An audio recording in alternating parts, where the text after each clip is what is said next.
Hello guys, I am Arun.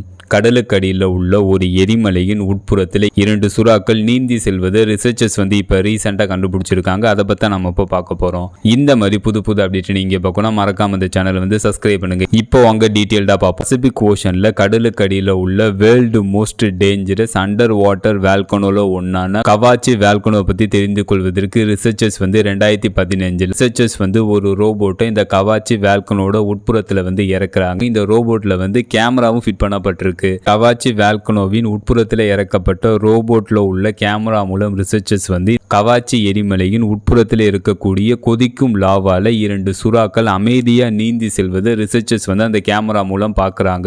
அந்த இடத்துல இந்த 2 சுறாக்கள் எப்படி உயிரோட இருக்கு அப்படின்னு கேட்டீங்கன்னா, அதற்கு ரிசர்ச்சர்ஸ் என்ன சொல்றாங்கன்னா, அந்த எக்ஸ்ட்ரீமான என்விரான்மெண்டலை தாங்கும் வகையில இந்த 2 சுறாக்கள் அதோட பாடி ஸ்ட்ரக்சரை மாற்றி இருக்கலாம் அப்படின்னு தெரிவிச்சிருக்காங்க. அந்த எரிமலை வெடிப்பிலிருந்து இந்த 2 சுறாக்கள் எப்படி தப்பிக்குது போன்றவற்றை தெரிந்து கொள்வது இன்னும் மிஸ்ட்ரியாவே இருக்கு அப்படின்னு ரிசர்ச்சர்ஸ் தெரிவிச்சிருக்காங்க. ஃபைனலா அந்த வீடியோ எப்படி இருந்துச்சுன்னு கவுண்ட் பண்ணுங்க. See you.